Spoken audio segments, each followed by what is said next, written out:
The title of my message this morning, Stop and Go Forward. Buksan po natin ating mga Bible sa Exodus chapter 14. Exodus chapter 14, ito po ay kasaysayan ng Israelites, of course, sa pangunguna po ni Moses, at importante po na tayo ay muling mapaalalahanan at matuto sa kanila pong naging karanasan. Alright, Exodus chapter 14, sisimulan ko po ang aking pagbasa sa verse number 13. At babasahin natin hanggang verse number 15. So, Exodus chapter 14, verses 13, 14, and 15. And Moses said unto the people, Fear ye not, stand still, and see the salvation of the Lord, which he will shew to you today. For the Egyptians whom ye have seen today, you shall see them again no more forever. The Lord shall fight for you. You shall hold your peace. And the Lord said unto Moses, Wherefore criest thou unto me? Speak unto the children of Israel that they go forward. So ito po ang ating mensahe ngayong umaga. Stop and go forward. Let us pray. Aming dakilang Diyos, kami po'y muling nagpapasalamat sa napakagandang pagkakataon sa sandaling ito na ipinagkaloob mo sa amin upang kami po'y makinig at mag-aral ng iyong banal na salita. May you again bless our hearts, O God.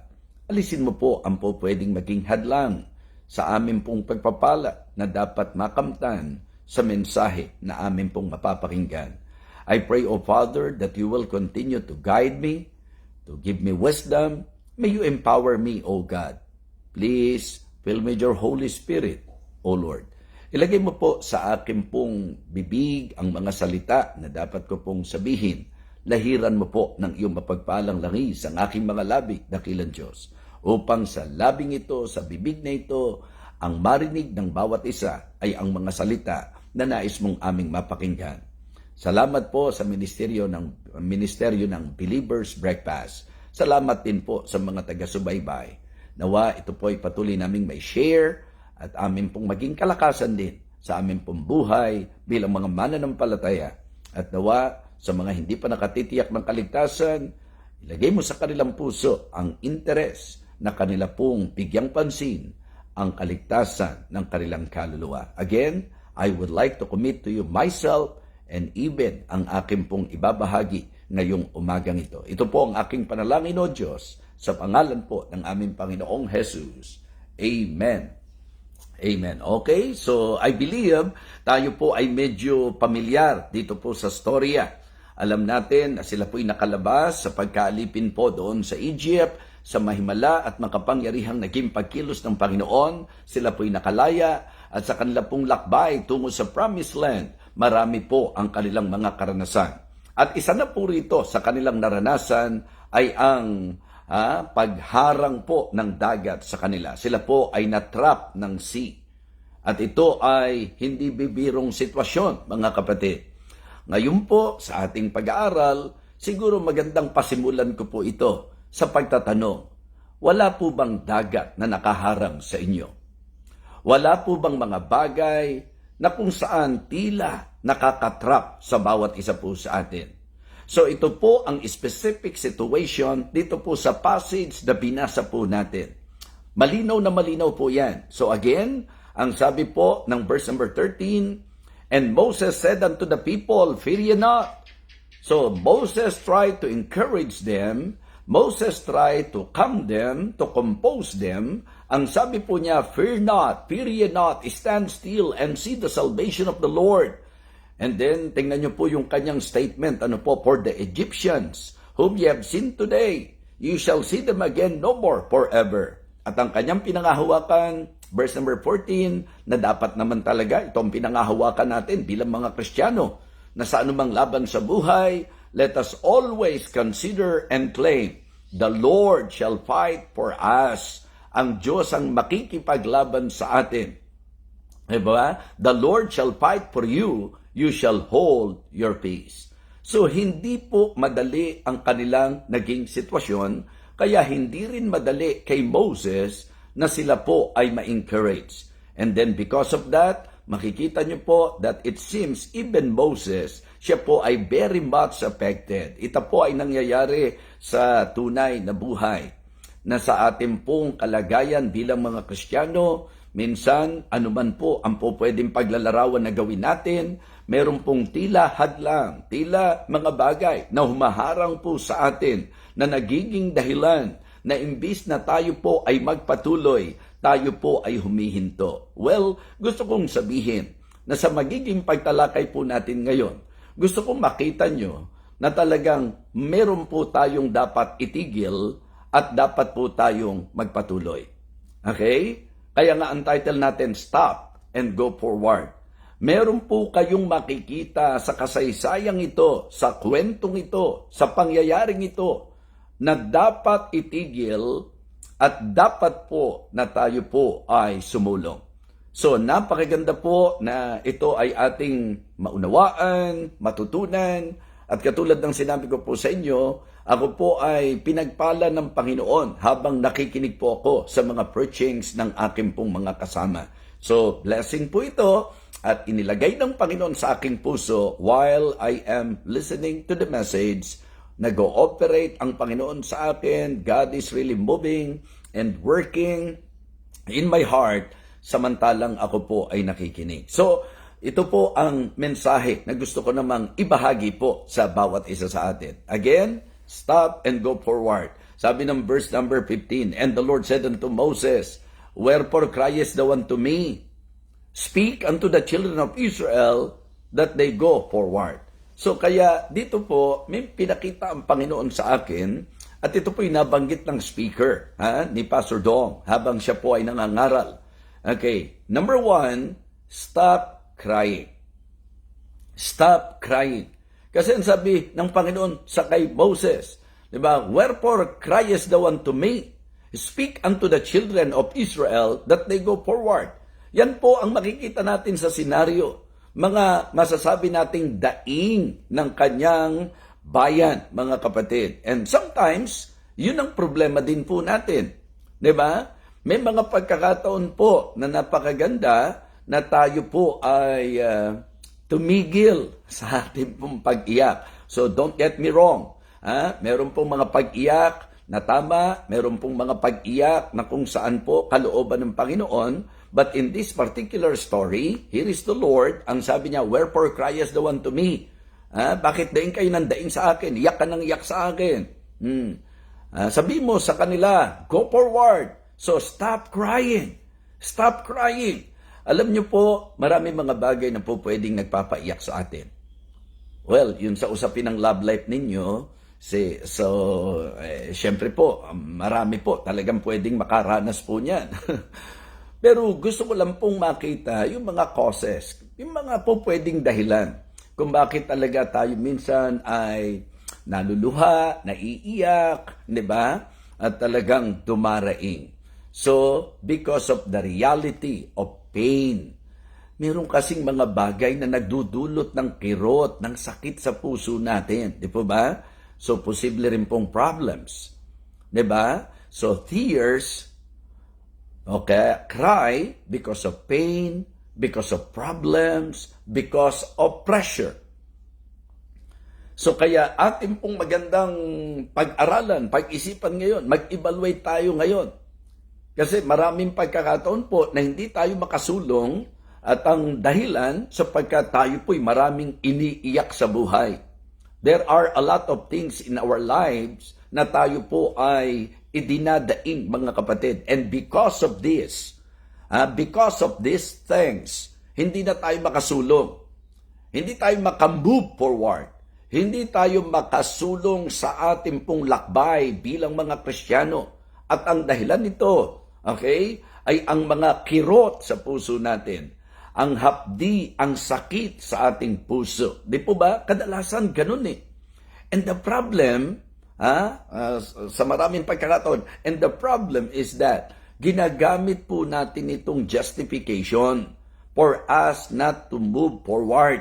Di ba? Minsan, ang ating pong human tendency magturo ng mga tao na po pwedeng sabihin nating dahilan na nakakahadlang sa atin. At ang kadalasang tao po ay ang mga nagdudulot ng kirot sa puso natin, ang nagbibigay ng sama ng loob sa atin. So, meron pong reality of tears, mga kapatid. 'Di ba? Tears because of pain. Tears because of the many problems. And tears because of the pressure. Yun talagang matinding bigat. Okay? Sa ating pong teksto, makikita niyo po na marami sa kanila, sobra po ang takot, sobra po ang pangamba. Kaya nga, ang idea malinaw nung sabihin po ni Moses, fear ye not. Meaning to say, na-notice po niya. Diba? Naging very noticeable that after they experienced that, knowing na sila po'y natrap ng sea, knowing na sila po'y hinahabol ng mga chariots of Pharaoh, natural, being tao po, natakot po sila. Alam nyo, maraming bagay sa buhay na ito ang po pwedeng nagdudulot ng takot at pangamba sa atin. 'Di ba? Ang mga marami po dyan, yung mga nasaktan po tayo, mga naapektuhan po tayo, emotionally, tayo po ay nasaktan, mga kapatid. And because of that pain, ang takbo na ng isip natin, tumigil. Okay? Ang takbo na ng isip natin, wag nang sumulong, wag nang magpatuloy. Mga kapatid, ang magandang gawin po natin, stop crying. 'Di ba? Huwag kayong magpapigil doon po sa idea na nasaktan kayo, sa idea na may problema tayo, o kaya yung sabihin nating matindi ang pressure sa buhay natin. Kasi hindi po nakapagtataka that Satan will try his best and will try everything to hinder us. 'Di ba? To stop us. Yan po ang gugustuhin ni Satan. So yung stop na sinasabi ko po sa inyo, hindi po yung ikaw mismo ang titigil. There are things in our lives, mga kapatid, na dapat natin pong tigilan na. So stop crying and go forward. 'Di ba? So maring meron kang pain, maring meron kang problem, presently meron kang matinding pressure. And then look, dito po sa ating pong binasa, dito po sa eksaktong sitwasyon po ng Israelites, hindi ba problema yan? Hindi ba matinding pressure yan? Hinahabol sila ng kalaban tapos natrap sila ng sea. Mga kapatid, ito po ang bagay na gusto kong maging encouragement sa atin. 'Di ba? Yung idea na sa buhay na ito po pwedeng tayo po'y masaktan. Sa buhay na ito po pwedeng tayo po'y magkaroon ng problema. Po pwedeng tayo po ay makaranas ng pressure. Pero may mga ilang talata po na magandang mabigyan natin ng pansin. Tulad po nung sinabi sa Psalm 34, verse 19, o siguro po verse 18 po, yung verse number 18. Ang sabi po, the Lord is nigh unto them that are of broken heart. Diba? Kung tayo po ay medyo may sakit sa puso, may nararamdaman, hindi po yung physical ho. So, I mean, kung tayo po ay broken, kung tayo po ay merong deep pain because of this sad and bad experience, maybe because of what the people did, kung ano po yung ginawa ng tao sa atin, okay? Maaari pong, humanly speaking, it seems justifiable, para bang valid na tayo po ay masaktan. Pero mga kapatid, mga minamahal, gusto ko pong sabihin, nakasama po yan. 'Di ba? Kumbaga, weeping may endure for a night, but joy comes in the morning. Amen? May paglipas po ang lahat ng yan. Kaya nga, napakaganda po na ang encouragement sa atin, bangon po tayo, sulong lang po tayo. So stop crying, go forward. Stop crying, go forward. Okay? Second, stop complaining. Go forward. Ang dami nating nasasayang na panahon dahil po sa ating mga reklamo, dahil po sa ating mga masasabi po nating mga pangangatwiran sa sarili. Importante po na tayo ay matuto dito. Kumbaga, doon po sa idea po, mga kapatid, ng stop crying, go forward, siguro ang magandang makita nyo na sa ating pong buhay, talagang hindi tayo inilalagay ng Diyos sa mga sitwasyon na kinalalagyan natin para maubos po ang ating panahon sa karereklamo. Diba? So, sabi ko nga, halimbawa lang po, yung pong kabalisahan. Paano na yung kakainin natin? Di ba nirebuke ng Panginoon yung kanyang mga disipulo? Kasi yun po yung pananaw parang infidel Ang pananaw parang unbeliever Ang kabalisahan po, yung kinababalisahan din po ng mundo Diba? So, ang kadalasan po na dahilan kung bakit tayo nagrereklamo para pong hindi lubos ang tiwala po natin sa Panginoon. Diba? Halimbawa lang po, sa usapan ng pagrereklamo, tingnan natin, the pattern of complaining. Yung kung paano po nagrereklamo itong mga Israelites. Diba? Kaya nga ang tawag po sa kanila the murmuring Jews. Mga murmurers po ito Wag di kibot, magkaroon ng konting problema, reklamo ka agad. Diba? And sad to say, ang isa sa lagi na pagbubuntunan po nila si Moses. Mga kapatid, yung complaining, kapag ka po hindi natin ito natigil, di ba? Pagka hindi natin ito hininto, nagiging habitual po yan. So, dahil po syempre, ganun na po ang nagiging habit natin, nagiging hindrance na po yan, mga kapatid. And because of that, naho-hold po tayo. So, ito po ay nagiging habitual na nagiging rason kung bakit tayo po ay nahihinder, and because of that, naho-hold tayo. As in, nahihinto talaga tayo. So, hindi po yun ang pagtigil na sinasabi ko. Ang ipino-point out ko po na magandang itigil po natin ay ang pagrereklamo. Hindi yun tayo mismo ang titigil, kundi ang itigil po natin yung ating pagdaing, ang itigil po natin yung ating pagrereklamo. Di po ba? Mga kapatid, tatandaan nyo po na sa naging kasaysayan nila, ang isa sa masasabi ko po na talagang laging binibigyan ng diin ng Panginoon sa kanila ay ang kanila pong pagrereklamo. At matindi po sila kapag ka nag-murmur, mga kapatid. Talagang kung ikaw si Moses, ewan ko po. Kaya no wonder kung bakit si Moses ikinonsider pa rin the weakest. Hindi po ba? Meekest. Diba? Meekest man. Kasi hindi birong pangunahan po ang mga Israelites. Kaya sa mga kapwa ko, pastor, minsan po, sa mga simpleng problema natin sa mga members, tayo po ay nagpapa-apekto na, and because of that, tayo po ay hindi na magpatuloy at makapagpatuloy. Mga kapatid, siguro po ma-challenge at ma-encourage po tayo. Hindi biro ang leadership na naranasan po ni Moses sa Israelites.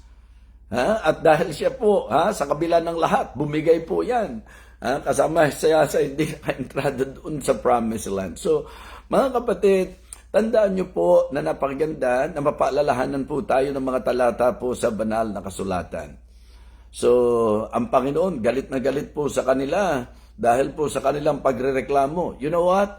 Pag inaral nyo po yung mga complaint ng mga Israelites, ito po'y nagpo-provoke para ang Diyos po ay magalit sa kanila. Sa istorya po, alam natin yan. Nakarereklamo nila, ang Panginoon po ay hindi natuwa sa kanila. Dahil nagpapahayag ito ng kanilang kawalan ng tiwala sa Diyos na kasama nila sa lahat ng kanilang paglalakbay. Just try to imagine of all the things that the Lord have already proven to them. Diba? Even the miracles na ginawa ng Panginoon, yung mga wonders na ginawa ng Panginoon. Mga Kristiyano, ano po ba nirereklamo natin sa buhay natin? Ano po kaya ang mga reklamo natin sa buhay na ito na magiging valid sa ating Panginoon? Deserve ba ng Diyos ang siya ay reklamuhan po natin? Deserve po ba ng Diyos na tayo po'y mag-murmur, mga kapatid? Kaya nga sabi ni Apostle Paul sa mga Kristiyano sa Pilipay, diba? Do all things without murmurings and disputings. Mas piliin po natin na tayo po'y maging grateful kaysa tayo po ay laging nagrereklamo, mga kapatid. So, stop complaining. Hindi biro, mga kapatid. Ang reklamo po nila. Reklamo po sa Panginoon, reklamo po sa kanilang leader, reklamo po sa buhay. Diba? Sabi niya, buti pa yung buhay namin nung nandoon kami sa Egypt.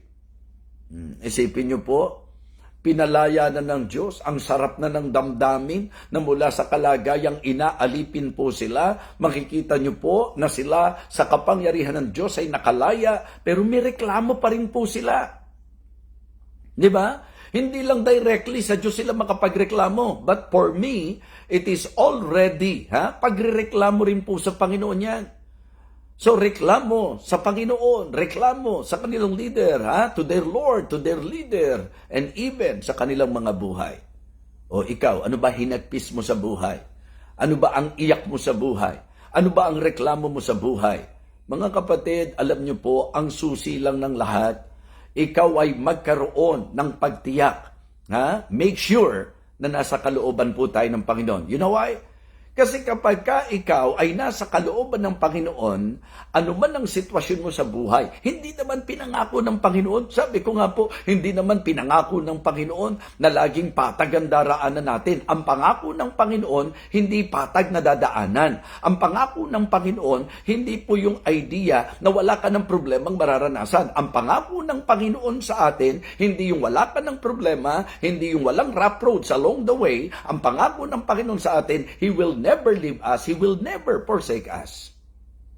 Diba? Hindi niya tayo iiwan. Hindi niya tayo pababayaan. Minsan kasi, maraming mga Kristiyano po, kung makapagreklamo, wagas. Hindi natin naiisip na sa mga complaints po natin, lumalabas na para pong ina-accuse natin na ang Diyos unreasonable, unjust, and unfair. And it is unfair to accuse God that He is unfair. That is unjust to accuse God that He is unjust. Sapagkat ang Diyos natin napakabuti sa lahat. Amen? Kaya ang pagrereklamo po natin, parang nagpapakita na hindi matuwid ang Diyos natin, hindi maayos ang Diyos natin. So, avoid complaining. Stop complaining. Hindi po healthy. Hindi po magandang testimony na Kristiyano ka, lagi kang reklamo ng reklamo.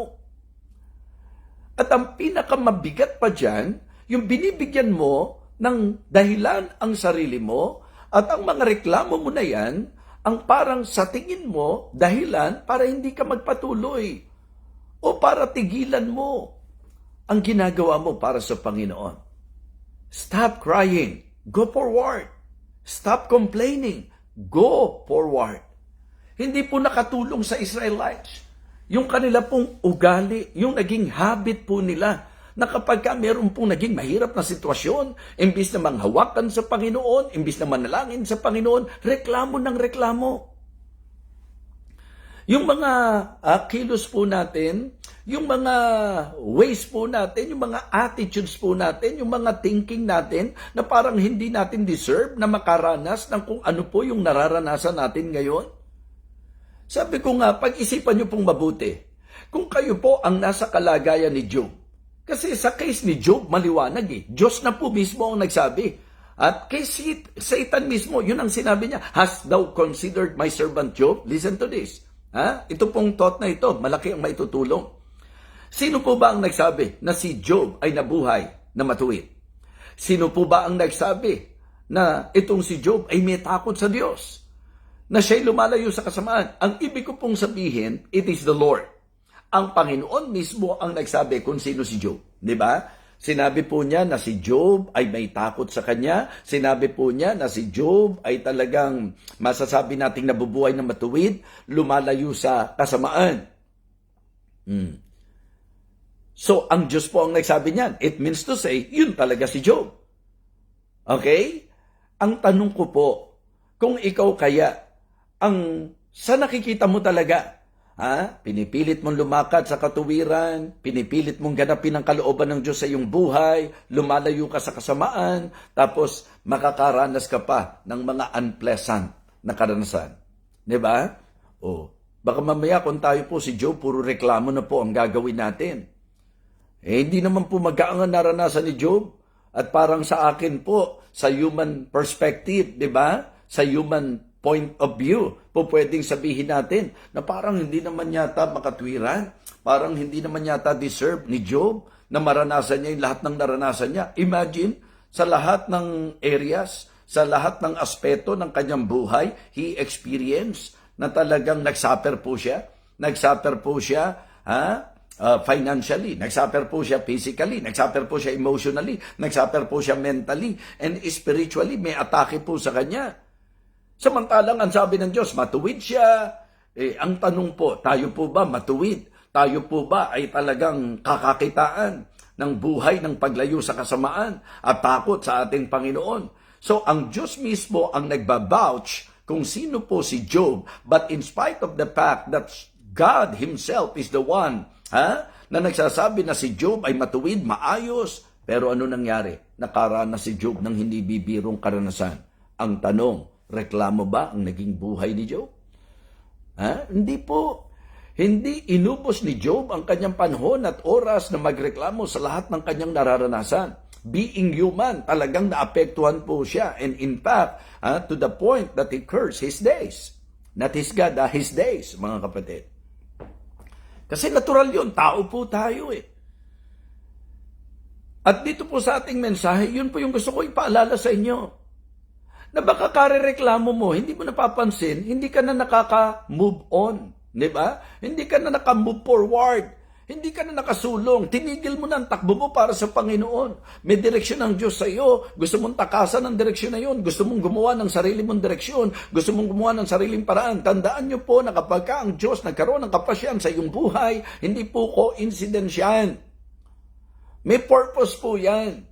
Pero kung kapag ka nasaktan ka, kung kapag ka nagka-problema ka, kung kapag ka nagka-pressure ka, kung kapag ka tayo po'y nakaranas ng hindi magandang karanasan, wala na tayong gagawin kundi ang umiyak. Wala na tayong gagawin kundi ang magreklamo. Ang tanong, saan tayo makakarating? At ano ang magagawa at mararating natin sa pagrereklamo? So stop complaining. Go forward. Mga kapatid, stop crying. Go forward. Okay, stop complaining. Go forward. Mga kapatid, huwag nating bigyan ng dahilan ang ating sarili para hindi tayo sumulong. Because the God-given direction is for us to go forward. Stop and go forward. Stop crying and go forward. Stop complaining and go forward. And then thirdly, stop contemplating and go forward. So yung idea ko po ng contemplating, yung bang pabago-bago, pagdadalawang, yung hesitation na tinatawag. So ang pinaka-konteksto po ng puntos natin, ito pong kalagayan ng Israelites. Yung ideyang susunod ba, kailangan pa bang pag-isipan yan? Kailangan pa bang i-memorize yan? Mga kapatid, pag Diyos na ang nagsabi, wag nang kung ano-ano pa ang bibigay mong pagkakataon sa sarili mo na magdalawang isip. If it is God's direction, if it is the Lord na nagbibigay sa atin ng instruction and direction, wag na natin bigyan ng other option pa ang ating mga sarili. Wala po tayong dapat maging kung ano-anong alternatibo, mga kapatid. Kasi ang isang option lang natin dapat ay ang laging sundin ang Diyos. Amen? Kung agree kayo, please type Amen. Yes, being a believer, wala po tayong dapat other option kundi ang sundin lang ang Diyos sa ating buhay. Kasi, mga kapatid, may mga pagkakataon po na ang problema natin kasi, di ba, yung bang idea na meron tayong mga iniisip na makabubuti sa atin. Yung there is a way which seemeth right unto a man, but the end thereof are the ways of death. Kaya kapag minsan may pinagagawa ang Diyos, nagbigay ng direksyon ng Diyos, minsan kung makapag-isip tayo, para bang mas maganda pa yung ating pong plano kaysa sa plano ng Diyos. Malinaw po yan sa aklat ng Isaiah. Diba? Alam niyo po yan sa chapter 55, di po ba? Nilinaw, let the wicked forsake his ways, and the unrighteous man his thoughts, and let him return unto the Lord. Malinaw naman po ang mensahe ng Panginoon Nadadalin sila sa promised land. Ang problema, pagka nakakaranas po ng mga sitwasyon na hindi umaayon sa kanilang iniisip, na hindi umaayon po sa kanilang kagustuhan, iiyak, magrereklamo, at magdadalawang isip at magkakaroon ng tinatawag na hesitation. Mga kapatid, please don't. Ang pinakamagandang magagawa po natin, mga kapatid, kumbaga, kapag kami inuutos ang Diyos, do not delay, mga kapatid. Obey right away. Kapag kami pinagagawa ang Panginoon sa atin, obey right away. Don't just listen to His word. Be ye doers of the word. Amen? But be ye doers of the word and not hearers only, deceiving your own selves. Mga kapatid, maliwanag po na ang Diyos natin ay Diyos na nagbibigay ng direksyon. Pero ang problema, may mga pagkakataon po na ang tingin natin mukhang mas okay yung gusto ko. Ito plano ko eh. Ito yung gusto kong gawin. Ito yung nakikita kong magandang paraan. Let the wicked forsake his way and the unrighteous man his thought, and let him return unto the Lord. Niliwanag po yan sa sulat ni Isaiah. Sabi ng Panginoon, for my ways are not your ways. Diba? For my ways are not your ways, neither my thoughts your thoughts, saith the Lord. Kaya dapat ang masusunod, Panginoon. Diba? Avoid delaying. Avoid doubting. Diba? Pagka ang pinag-uusapan po ay ang direksyon ng Panginoon, utos ng Panginoon, wag na tayong magpatumpik-tumpik. Wag na po tayong, parang, alam nyo po yun. Sabi ko nga, obey right away. Don't delay. Yung gagawin mo sa Panginoon o yung pinagagawa ng Panginoon sa iyo, gawin mo. And do not doubt, mga kapatid. Wag tayong magdududa. Diba? Maliwanag po yan. Sa usapan po ng lakbay natin bilang Kristiyano, si Satanas gagawa talaga ng paraan yan para takutin tayo, di ba?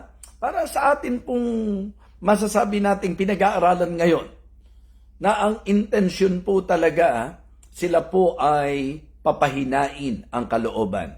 Because Satan is not happy to see the children of God lumalakad sa kanyang kaparaanan, lumalakad sa kanyang direksyon. So gagawin ni Satanas ang lahat para tayo po ay kanyang pigilan.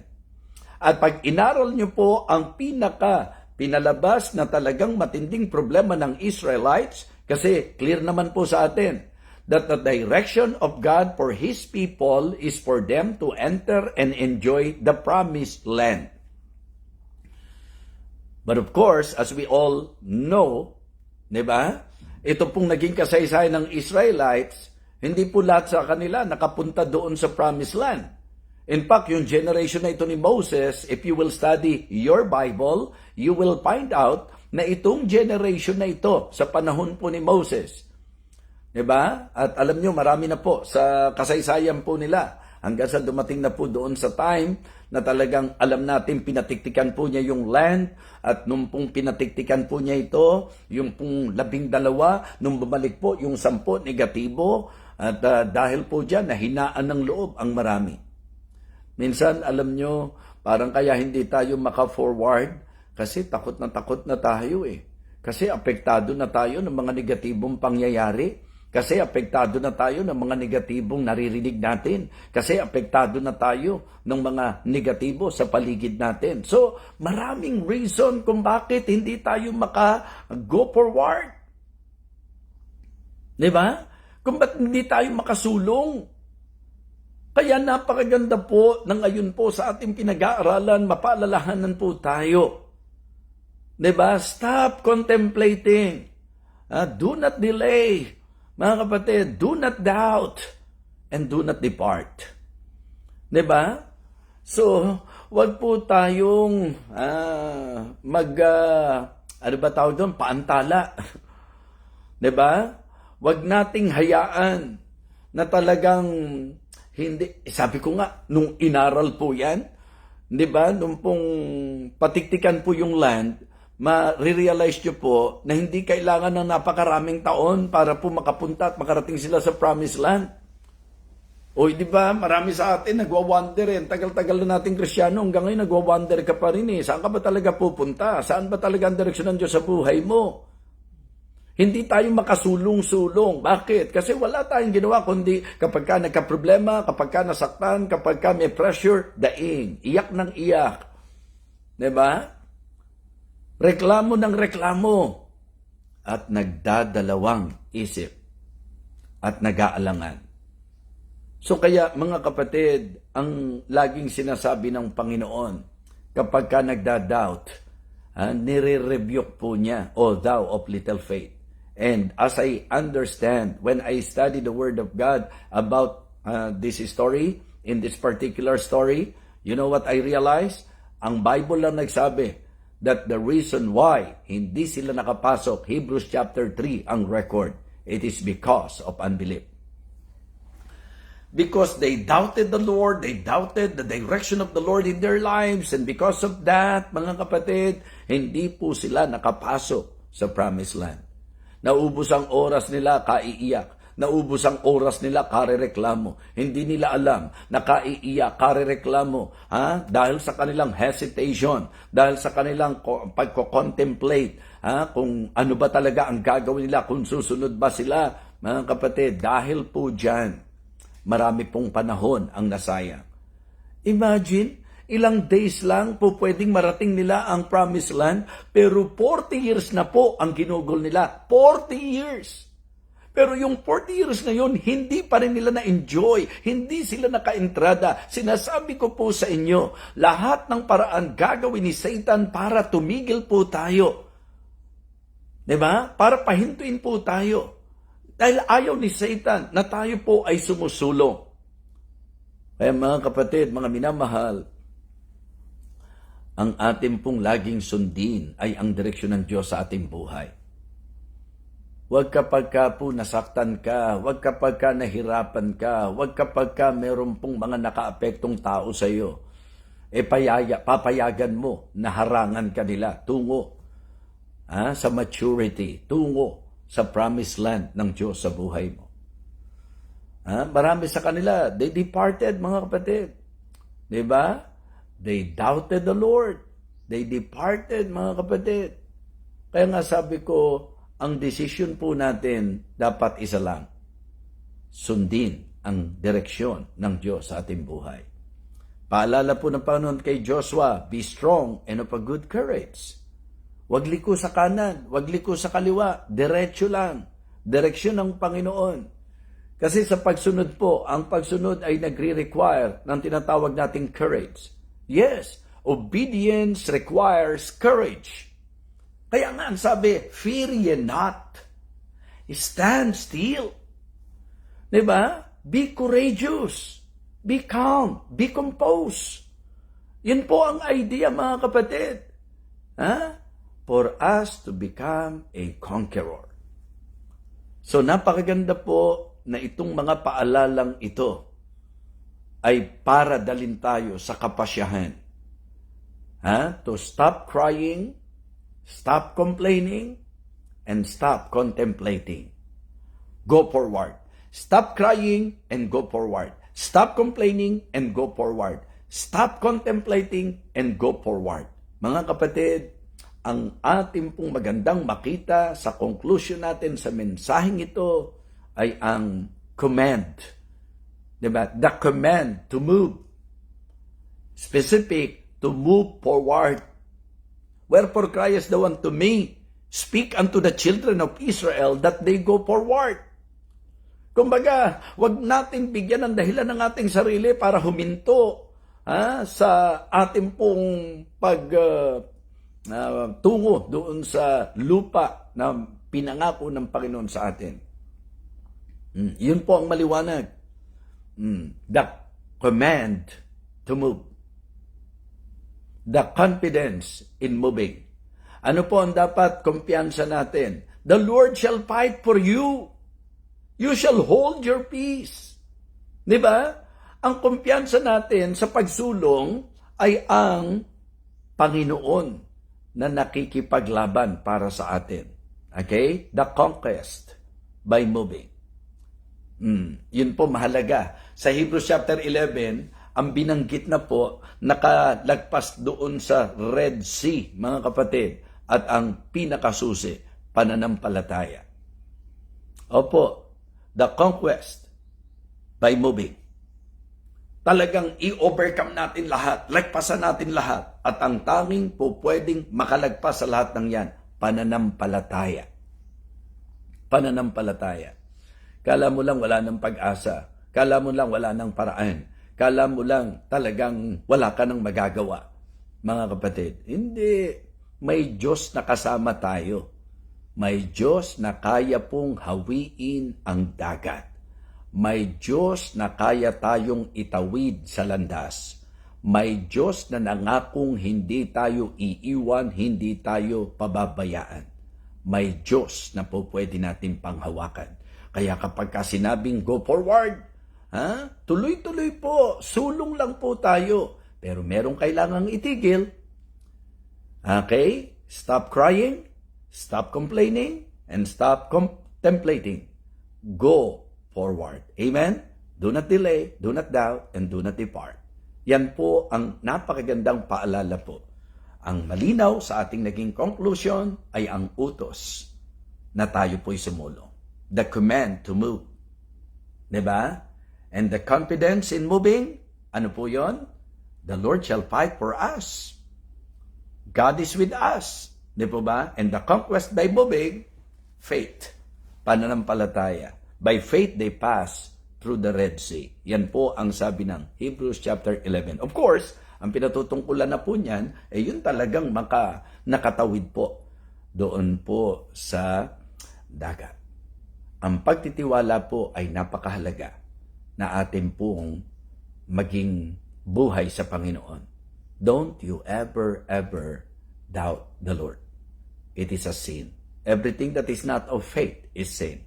So, ngayong sandaling ito, I hope and I pray na pinagpala tayo ng Panginoon sa ating pong mensahe. Stop and go forward. Saan tayo dapat tumigil? Stop crying, stop complaining, and stop contemplating. If God is the one commanding us, be confident and be a conqueror. Amen? By faith, malalagpasan natin ang lahat ng yan sa tulong ng ating Panginoon. Purihin po ang ating dakilang Diyos sa paalala at mensahe niya sa bawat isa sa atin. Let us pray. Lord, thank you po. Thank you for reminding us once again. Thank you even for your rebuke, Heavenly Father. The message is clear and we need this message, O God. Nawa, wag namin payagan na kami po ay hihinto sa lakbay namin pagganap ng iyong kalooban. Nawa, go forward lang kami, Panginoon.